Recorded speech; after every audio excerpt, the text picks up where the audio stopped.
Buddha sat beneath the ancient banyan tree, its shade offering sanctuary to the weary disciples gathered around him. His serene countenance radiated wisdom, drawing every eye and every heart closer in quiet reverence. He stopped near a solitary tree, its branches reaching skyward, its leaves trembling in the wind. The Buddha gazed at the tree, his eyes filled with calm wisdom and a profound stillness. With a voice as calming as the stream that meandered through the forest, Buddha began his teaching. "Ananda," Buddha said, "do you recall the tale of the old water carrier in the city of Rajagaya?" Ananda's eyes met Buddha's, his curiosity awakened. As he nodded to encourage the story to unfold, Buddha's words danced like ripples across water, forming an image vivid and alive. The water carrier served tirelessly, rising before dawn to fetch water from the river for his neighbors, Buddha narrated. Each day, his back grew more bent, his steps slower, his task heavier with the weight of expectation. The disciples leaned forward, engrossed by the imagery Buddha painted with his words. As the lesson took deeper root in their minds, Buddha paused, allowing the message to settle, before continuing with profound clarity. One day, overcome by exhaustion, the carrier sat by the river, tears rolling down his weathered cheeks. "You must not resist these moments, nor rush to fill them with distractions or illusions of connection," he added. A monk, younger than the rest, spoke hesitantly. "Master, does this mean we should avoid all companionship?" The Buddha chuckled softly, his laughter like the rustling leaves in the wind, soothing yet wise. His disciples exchanged glances, reflecting on the profound truth of the tale. "True compassion," Buddha stated, "is born not of an empty vessel, but of one filled with self-nurturing and understanding. The tree connects with the wind, the rain, and the sunlight without clinging to any of them," he explained. "So must you learn to connect without grasping, to love without attachment, and to cherish without possession," he said. Buddha, noticing the ripple of doubt, provided yet another example, his teachings flowing like an uninterrupted stream. "Consider the river itself," Buddha continued. "Though it feeds the earth and sustains life, it does not neglect its own replenishment." The disciples murmured in quiet agreement, the image of the river resonating with their experiences of life and care. "And so, Ananda," Buddha said, fixing his gaze on his closest companion, "care for others as the river flows, freely but balanced." The simplicity of the words belied their profound implication, offering a path to harmony through wisdom. Ananda, moved by the clarity of the message, bowed his head, promising to reflect deeply and act with mindful compassion. The gathering remained silent for a moment longer, each soul touched by Buddha's timeless wisdom. "In this life," Buddha concluded, "we are givers and receivers. Balance sustains both roles, nurturing the spirit to embrace all moments fully. When you see solitude as emptiness, fear takes root, but when you see it as the soil where truth grows, fear dissolves, and wisdom takes its place," he explained. Buddha observed her as she sat quietly, her hands resting in her lap, her eyes filled with unspoken burdens. Buddha began to speak, his voice gentle and soothing like the first light of dawn breaking through darkness. "Sujata," he said, "you have traveled far to be here. Your steps speak of dedication, but your heart carries a heavy weight. It is not meant to last forever. As the wind moves through the branches, so do connections come and go, leaving their imprint in your growth," he explained. "My heart grows weary, resentment shadows my compassion." Buddha listened intently, his silence inviting her to continue, to release the burdens she carried within her soul. She hesitated, then spoke further. "I feel trapped by the expectations of those I serve. They do not see my struggles, nor do they acknowledge my pain." Buddha nodded, his expression serene and understanding. his presence a balm to her troubled spirit. He gestured toward the lotus pond nearby, its blossoms swaying gently in the breeze. Even the bird does not stay forever, the Buddha said, pointing to the fleeting presence of the feathered visitor. So too must you cherish connections without seeking to hold them forever. For they are gifts, not possessions, he continued. Buddha continued, his words weaving a tapestry of wisdom that resonated with every listener. The lotus draws strength from the mud below, rises through the water, and blossoms toward the sun. Each part nourishes the whole. Sujata's eyes followed Buddha's hand as he lifted a single lotus flower, its petals vibrant and radiant under the sunlight. In caregiving, balance is essential, Buddha said, his voice firm yet kind. Without nurturing your body, mind, and heart, your compassion will falter. The disciples nodded in agreement, the wisdom of the lotus unfolding within their hearts like petals in bloom. Sujata leaned forward, her curiosity awakened by the metaphor. Her mind open to the lesson being revealed. The mud beneath the water, Buddha explained, represents the roots of your emotions. Tend to them with care, for they ground you. The disciples murmured softly, recognizing the foundation of their own struggles and the need for emotional clarity. The stem, rising through the water, Buddha continued, is your body, which carries the strength to sustain your work. Fortify it.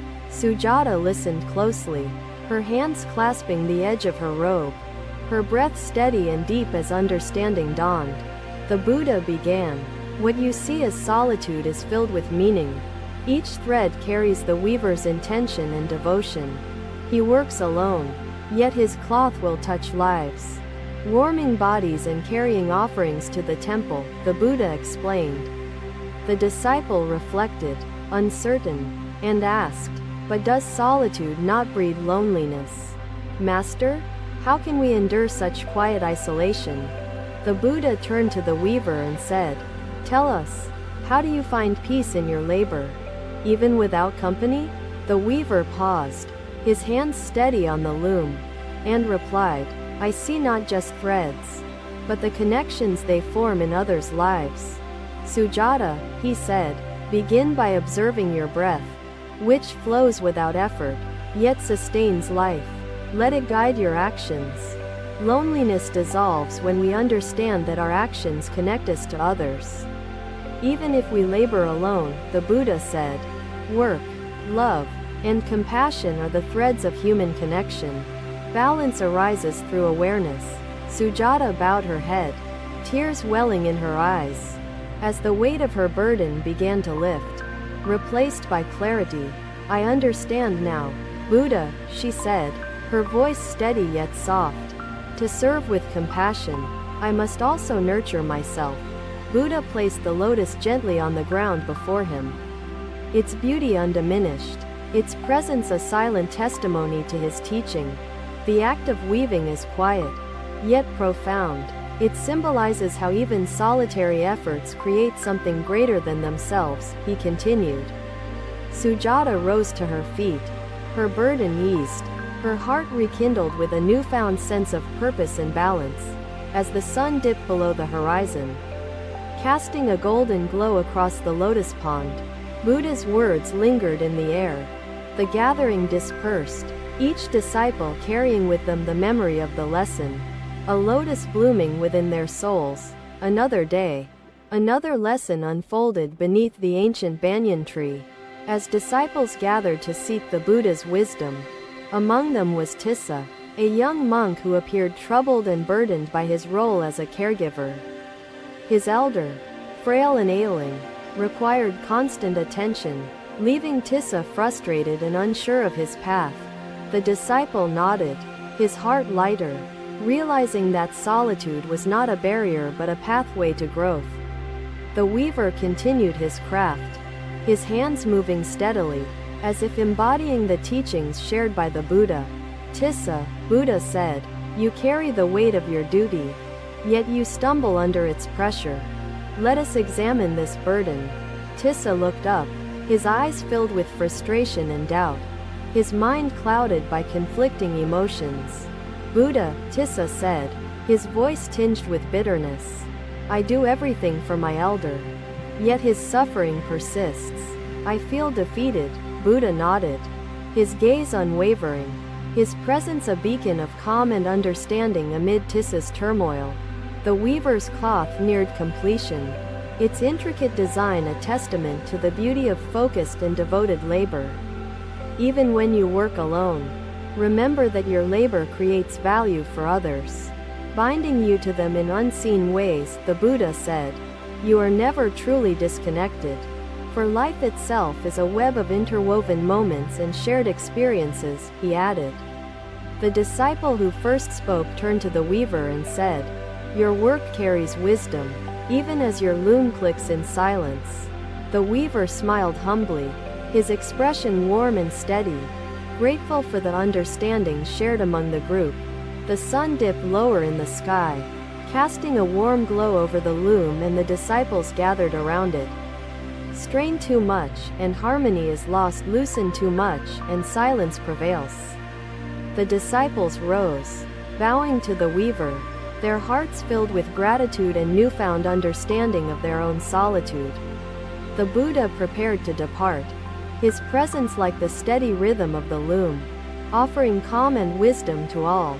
Tissa, Buddha replied, balance arises not from effort alone but from mindfulness, which harmonizes the giver and the receiver.